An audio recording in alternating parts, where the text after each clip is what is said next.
আল্লাহর হাবিবের রওজা শরীফ দেখে আমি সহ্য করতে পারি না রে আবু বকর, বিদায় দাও, আমি চলে যাব। চলে গেলেন নবীর পাগল। সিরিয়ান দামেস্কে যাওয়ার পরে কিছুদিন পরে নবীজি স্বপ্ন দেখায়, কিরে বেলাল, এটা কেমন জুলুম, কতদিন হলো তোমার কণ্ঠের আজান শুনি না। বেলাল রে, তোর কি মন চায় না আমি নবীর জিয়ারতে আসতে? বেলাল আয়, আমি নবীর জিয়ারতে আয় রে বেলাল আয়, কতদিন হলো তোমার কণ্ঠের আজান শুনি না। স্বপ্ন যখন নবীজি দেখাইছে, এ মুসলমান, হযরতে বেলাল সুদূর সিরিয়ার দামেস্ক থেকে পাগলের মতো দৌড়াইলেন, পাগলের মতো ছুটে আসলেন। যখন মদিনাতে আসলেন তখন তাহাজ্জুদের সময় চলতেছিল। তাহাজ্জুদের সময় চলার সময় হযরত বেলাল রাদিয়াল্লাহু আনহু কাঠের জালি দিয়ে তখন রওজা শরীফ ঘিরে রাখা ছিল।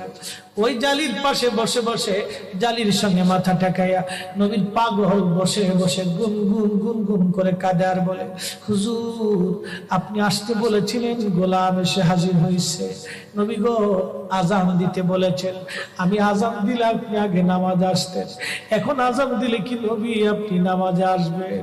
হুজুর এখন আজান দিলে কি আপনি নবী নামাজে আসবেন? নতুন মুয়াজ্জিন আসছে আজান দেওয়ার জন্য, এসে দেখে নবীর মুয়াজ্জিন বেলাল কাঁদে। ডাক দেখে মদিনাবাসী শুনছো, নবীর মুয়াজ্জিন ফিরে এসেছে, বেলাল আসছে, বেলাল ফিরে আসছে। এই কথা শোনার পরে সব সাহাবী ঘর থেকে বের হয়ে দৌড়ায় এসে দেখে বেলাল কাঁদে। সাহাবীরা বলে, বেলাল আজান দাও, কতদিন হলো তোমার কণ্ঠের আজান শুনি না। বেলাল আজান দাও, কতদিন হলো আজান শুনি না রে বেলাল। বেলাল বলে, সাহাবীরা রে, আমি আজান দিলে কি নবী নামাজে আসবে বলো? সালমান ফারসি রাদিয়াল্লাহু আনহু ডাক দেখে, সাহাবীরা আমাদের কথায় বেলাল আজান দিবে না, তোমরা যাও দেখো হাসান আর হুসাইন দুইজন ঘরের মধ্যে আসেনি। ইমাম হাসান হুসাইন রাদিয়াল্লাহু আনহুমা যদি বলে তাহলে বেলাল অবশ্যই আজান দিবে। সালমান ফারসির পরামর্শে সাহাবীরা দৌড়ায় গেলেন। বর্তমান 7 নম্বর গেট বাবু সালাম বরাবর একটা মসজিদ আছে, মসজিদে আলী, এটাই ছিল হযরত ফাতেমা রাদিয়াল্লাহু আনহার বাড়ি। এই বাড়িতে দৌড়ে যাওয়ার পরে ইমাম হাসান হুসাইন রাদিয়াল্লাহু আনহুমা দুইজনকে নিয়ে আসা হলো। দুইজনকে নিয়ে আসার পরে হযরত ইমাম হাসানকে দেখতে আমার নবীর মতো দেখা যাইতো, চেহারাটা রাসূল করিমের চেহারার মতো ছিল।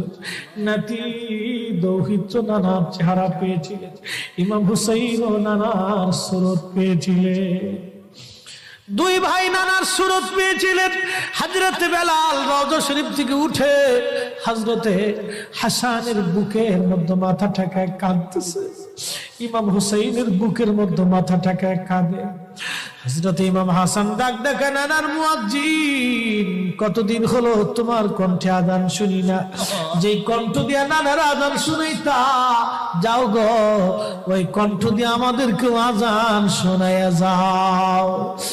যখন হযরতে বেলাল ইমাম হাসান এই কথা বললেন, হযরতে বেলাল দৌড়ায় গেলেন। যেই বনু নাজ্জার গোত্রের মহিলা সাহাবীর ছাদের উপরে দাঁড়ায় বেলাল আজান দিত। আবু দাউদের 519 নম্বর হাদিসের মধ্যে আসছে, প্রত্যেক ফজরের নামাজের সুবহ সাদিকের আগে বেলাল দাঁড়াইতেন। দাঁড়ায় আজানের আগে বলতেন, আল্লাহুম্মা ইন্নী আহমাদুকা ওয়া নাস্তাঈনুকা আলা কুরাইশিন ইউকিমু দীনাক। প্রত্যেক ফজরের আজানের আগে এই দোয়াটা পড়ে বেলাল আজান শুরু করতেন। হযরত বেলাল রাদিয়াল্লাহু আনহু আজকে তাহাজ্জুদের আজান দিতে গেছে। আজান দিতে যাওয়ার পরে হযরত বেলাল যখন আজান দিলেন, আল্লাহু আকবার, আল্লাহু আকবার, আজানের মধুর ধ্বনি সারা মদিনার রন্দে রন্দে ছড়িয়ে গেল। মদিনার ঘর থেকে সব সাহাবী বের হয়ে দৌড় মারছে। আবার যখন বলেন আল্লাহু আকবার, আল্লাহু আকবার, সব সাহাবী, মহিলা, বৃদ্ধ, বনিতা ঘর থেকে বের হয়ে দৌড় মারছে। যখন বলল আশহাদু আল্লা ইলাহা ইল্লাল্লাহ, মদিনার ঘর থেকে সব মহিলারা ঘর থেকে বের হয়ে দৌড় মারছে রে, আর কান্না করে নবী বুঝি ফিরে আসছে রে।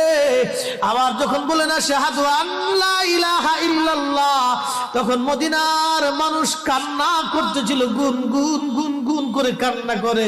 মদিনার ভিতরে আওয়াজ বের হয়ে গেল, নবী বুঝি আসছে রে, নবী বুঝি ফিরে আসছে রে, নবী বুঝি ফিরে আসছে রে, নবী বুঝি আসছে। হযরত বেলাল যখন বলেন আশহাদু আন্না মুহাম্মাদুর রাসূলুল্লাহ, মদিনার মাটিগুলি থরথর থরথর করে কেঁপে উঠছে রে। মদিনার মানুষের কান্না বেড়ে গেল। হযরতে বেলাল অজ্ঞান হয়ে জমিনের মধ্যে পড়ে গেলেন, তিনি বেহুশ। নবীর আশিক বেহুশ হয়ে গেলেন। বেলালের মতো আশিক যদি আমরা হইতাম, এ দুনিয়ায় নবীর দেখা পাইতাম, এ দুনিয়ায় নবীর দেখা পাইতাম। যখন হুঁশ ফিরে আসছে, রওজা শরীফের পাশে বসে বসে বেলাল কাদের বলে, হুজুর আজান দিতে বলেছিলেন, আজান দিয়েছি। হুজুর আমি আজান দিলে আগে নামাজে আসতেন, আজকে আজান দিলাম আপনি হুজুর আসেন নাই। যে আজান দিলে নবী আসবে না, আমি বেলালে আজান আর কোনোদিন দিব না। হযরতে বেলাল কিছুদিন পরে কলিজা ফেটে নবীর বিরহ বেদনা সহ্য করতে না পেরে তিনি চলে গিয়েছিলেন পরপারে। কলিজা ফেটে, কলিজা ফেটে, কলিজা ফেটে। এইভাবে সাহাবীরা নবীকে ভালোবেসে গেছে। কত সাহাবী কতভাবে নবীকে ভালোবাসছে রে। হযরত আবু বকরের কথা বলছিলাম, আম্মা জান আয়েশা ডেকে বলে, হুজুর আপনি, আম্মা জান আয়েশার মনটা বেজার হয়ে গেল। আল্লাহর নবী ডাক দিয়ে বলতেছিলেন, আয়েশা রে মনটা তোমার বেজার কেন হয়ে গেল?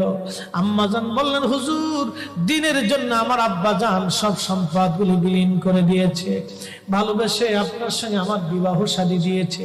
ইয়া রাসূলুল্লাহ ভাবছিলাম আপনি আমার আব্বা জানের কথা বলবেন, যে আকাশের তুল্য নেক আমার আব্বা জানের আমলনামায় আছে।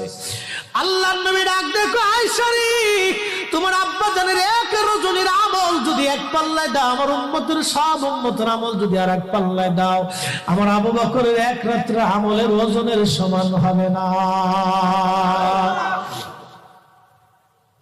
আম্মা জান বলে, হুজুর কোন রাত, কোন রাত, কোন রাত? নবীজি বললেন, আয়েশা রে সেটা হিজরতের রাত। বহুদিন আগে বলেছিলাম আবু বকর হিজরত করা লাগতে পারে, এই কথার জন্য হিজরতের রজনীতে আমি হযরত আলীকে ঘরের মধ্যে রেখে আমি যখন চলে আসলাম, হযরত আবু বকরের ঘরের দরজায় ছোট্ট করে টুকা দিয়ে বললাম, আবু বকর দরজা খোলো। সাথে সাথে দরজা খুলে গেল। জিজ্ঞেস করলাম, আবু বকর তুমি কি ঘুমাও নাই? আবু বকর ডেকে বলে, ইয়া নবী আল্লাহ বহুদিন আগে বলেছিলেন হিজরত করা লাগবে। হুজুর ওই দিন রজনী থেকে অদ্যবধি রজনীতে আমি কোন রাত্রের জন্য বিছনায় পিঠ লাগাই নাই। আপনি নবীর অপেক্ষায় দরজার সাথে ঠেস মেরে দাঁড়ায় আমি জেগে থাকি, কখন আপনি আসবেন, কখন আপনি আসবেন, কখন আপনি আসবেন। আপনি যখন রাত্রিবেলা আসবেন আমি ঘুমাবো, আপনি ডাকবেন, কাফেররা টের পাবে, আপনাকে কষ্ট দিবে। হুজুর একটা রজনীর জন্য আমি বিছনায় পিঠ লাগাই নাই, আপনি নবীর অপেক্ষায় দাঁড়ায় রয়েছি, দাঁড়ায় আসি, দাঁড়ায় আসি, আমি ঘুমাই না। আয়েশা রে এই রজনী আল্লাহর কাছে এত ভালো লাগছে, এত ভালো।